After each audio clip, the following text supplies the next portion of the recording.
Welcome back, and on a clean plate I'm just mixing some more blue. I don't want it to be polluted by anything else.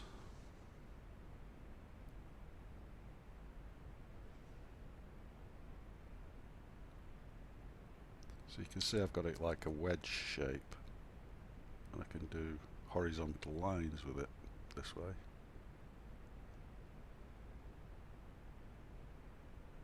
I'm just now kind of thinking where the horizontals want to be in the sky.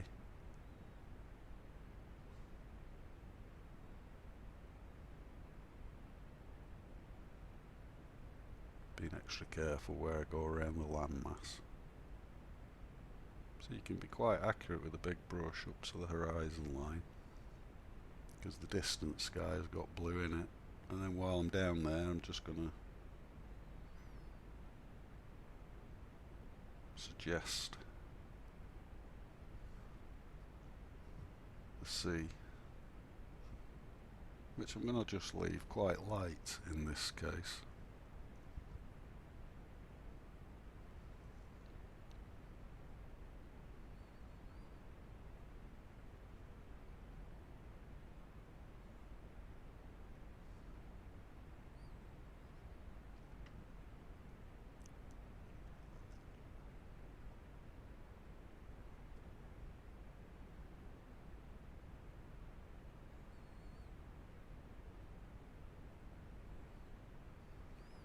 All this area is going to be covered by dark cloud. I'm just kind of using my Hake as a drawing tool now, just to get some idea. I want a nice light shaft going up, on that perspective line.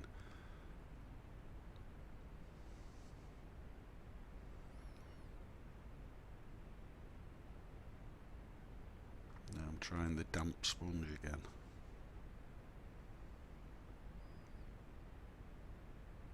Not 100% going to forget this. I think there's definitely potential with this sponge.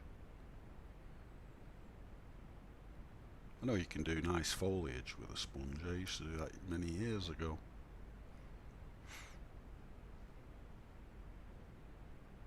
So that's the shaft I want leaving basically throughout the whole picture. Just another wash over the darker areas. So that's 3 washes now on there. You see that grey we put in has virtually disappeared, hasn't it? It's very subtle now. Remember how dark it was.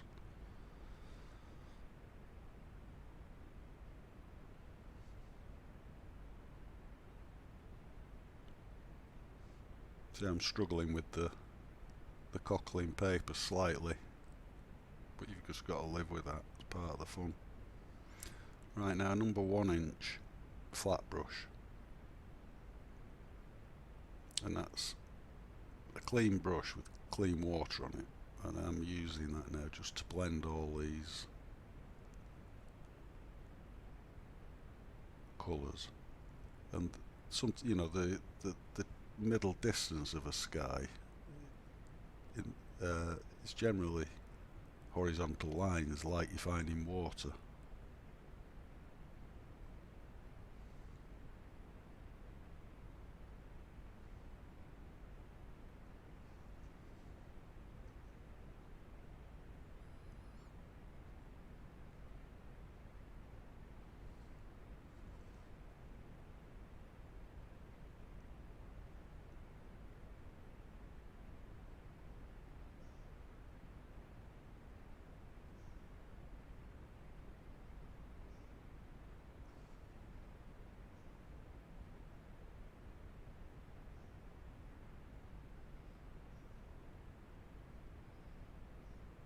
And then going back, remember the sausage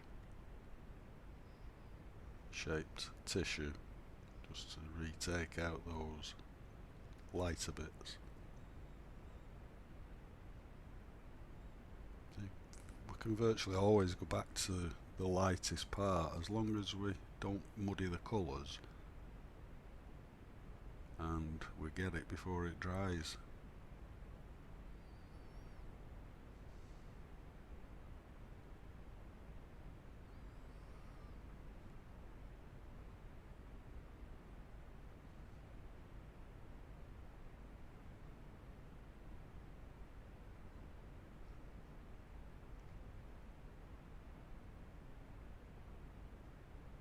clean water again, using the colours I've already put on with the bigger brush.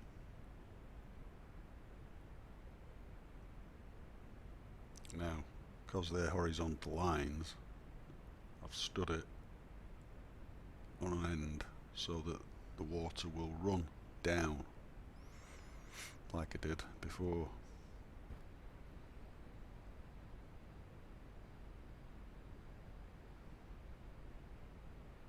And I'm encouraging it obviously to do it with this brush.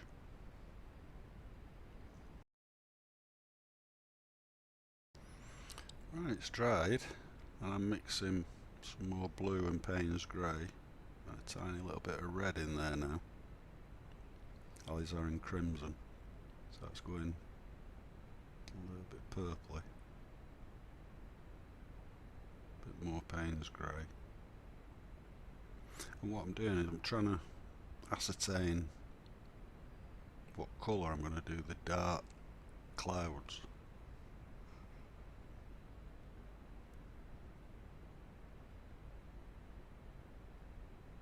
See, when you stretch it along a white plate, you get an idea of what it'll dry like.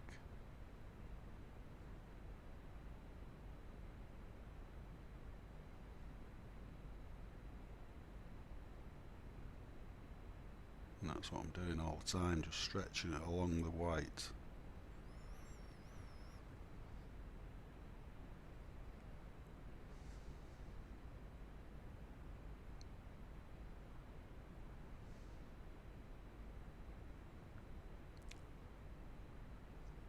Now before I start putting that darker stuff on, I'm using my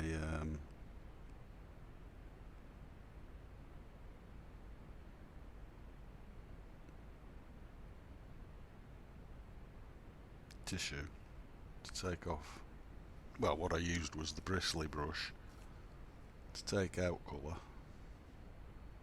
as you can see there, and then I'm using the tissue to dry that as soon as I can. Just going back to the, you know, the really light lights we had at the beginning.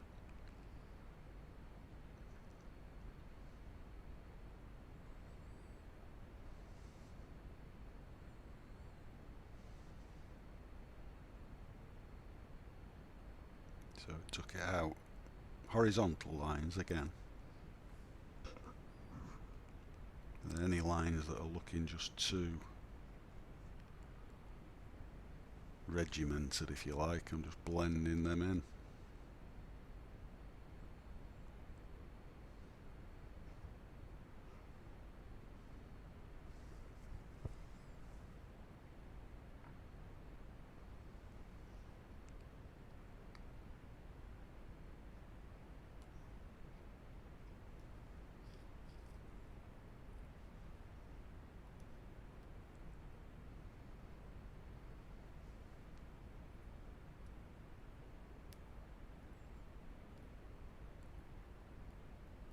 What I will do, I will learn, probably in the next picture I do, not to mess around with these colours too much. And you see how that was gathering along the line of the land, because I've made slight indentations with the pencil. The colour tends to gather around them. Now I don't want them to look too dark, because otherwise that'll make them appear closer than they actually are. So I'm using the colour and stretching it across, as you can see, to thin it out.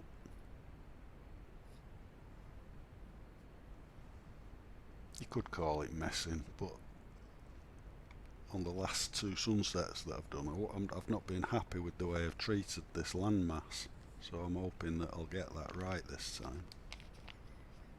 Crazy, isn't it? 35 years painting and I'm still learning. I like the way that the clouds at the top are drying, starting to look as though they've got real mass.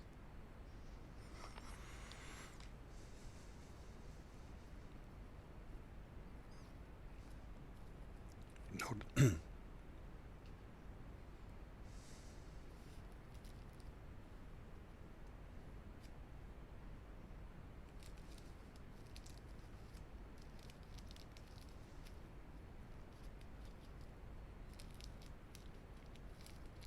Just explaining that's where I want the really dark clouds to be, coming forwards.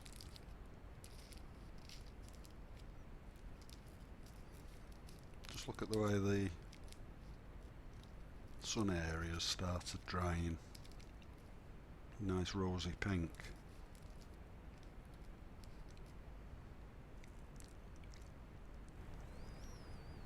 It's a shame we're going to cover most of it up, but in another day we might leave it. But we've got to have the dark clouds showing here, because that's where the racing clouds are kind of emanating from, if you like. We've still got a beautiful sunset and blue sky going on behind, but I think it'd look a bit odd with the sunset uninterrupted, kind of boiling up from the mountains.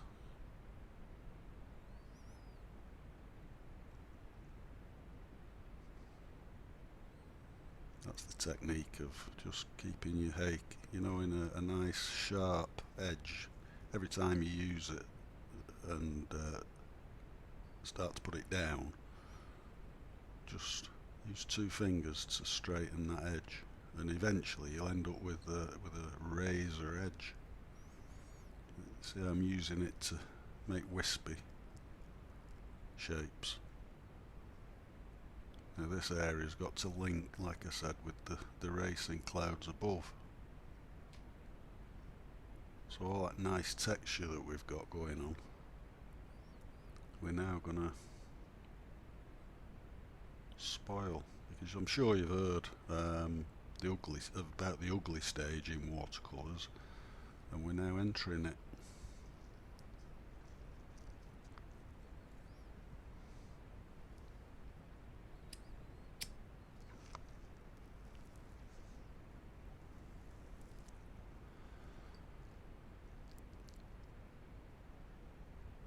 That looks far too dark, doesn't it? But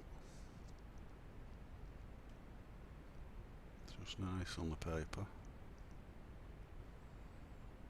Get these blocking in now.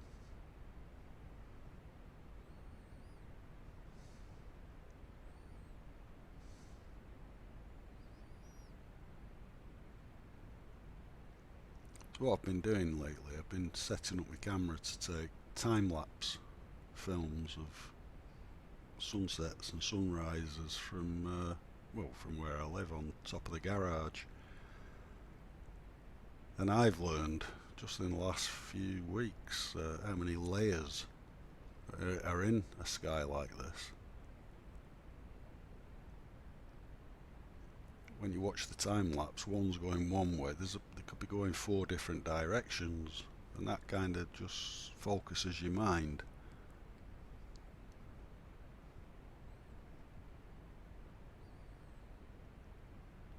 That's why I keep banging on about perspective. The different tones are what bring it forward, as well as the shapes. I'll actually include a couple of these films that I've made in the tutorial, because it's really educational. See what I mean about ugly stage? We've not lost everything underneath, by the way. It's all still there. And again, I'm looking at the finished picture on my wall in a frame, and the amount of hues, and colours that we've managed to get in that top part, it looks really, really good. This is something I've said before. You've seen the finished picture. I haven't when I'm painting it.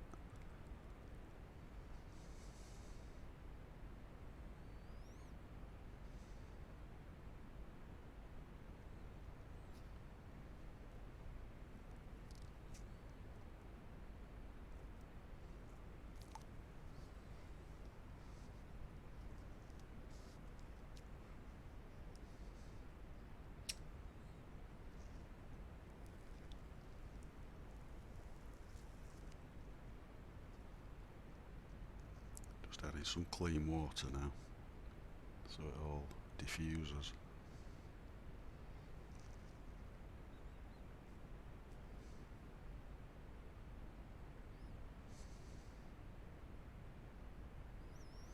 There we go.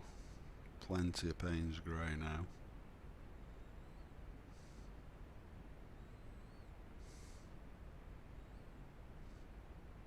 See, all emanating from roughly the same place. And what you'll find when you've got all this amount of water on, doesn't matter how much you keep adding, it doesn't particularly go any darker. So we need to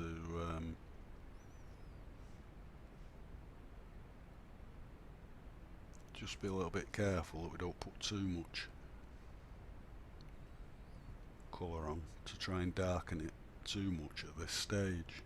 Just got to take your time. Now what I've done, I've just moved on to my 1-inch flat brush.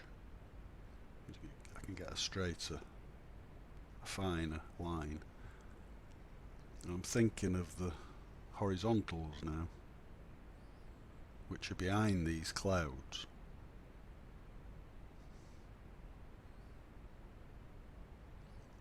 And these have to be straight. It's like reflection, you know, water. When you put a line in water, you need to always make it straight, horizontal.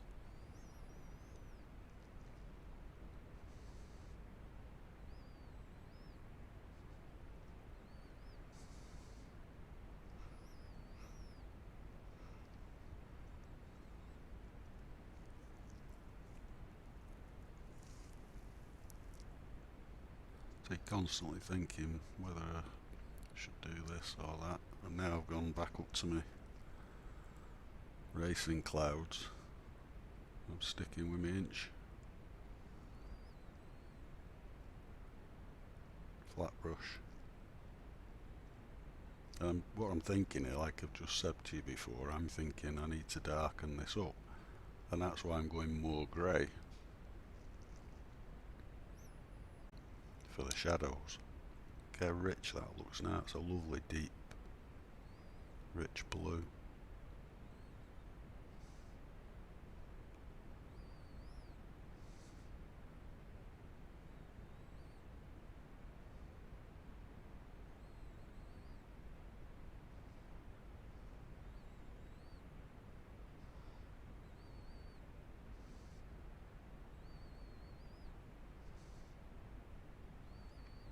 And this linking cloud is giving me some problems.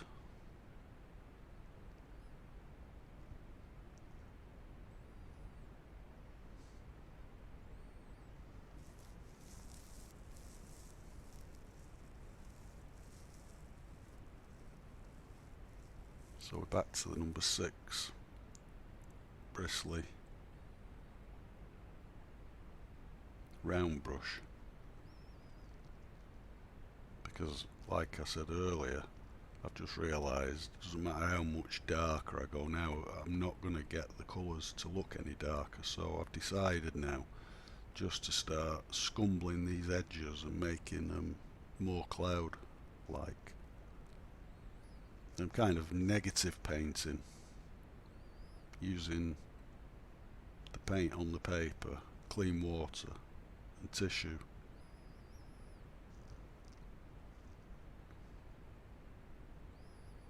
Because as you know, you've seen how much paint I put out, there's plenty of paint on there.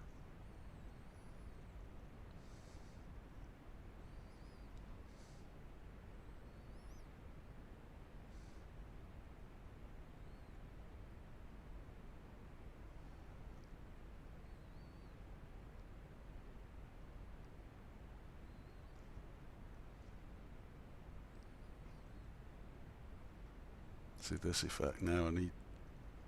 I want to show some beautiful blue sky and the sun doing its sunset thing, you know, happening.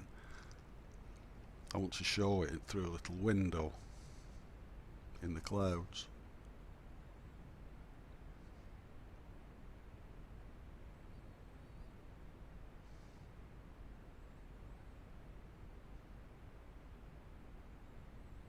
Taking off all the excess that's puddling.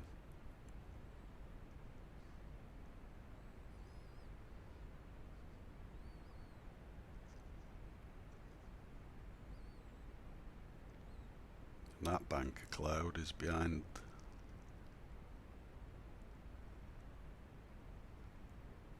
the one in the midground. So it needs to be lighter. So I'm using these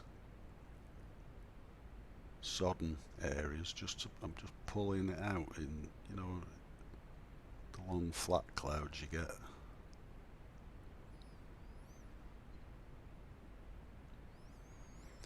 Now this lot is going to have to dry. So that's another window I want to leave at the end. I want to make that all red in there. So yeah, we're coming to the end of this lesson. It's going to have to dry this before I can darken it, and the next few minutes I'm literally just going over it and moving the page as we do. I'll see you in the next lesson.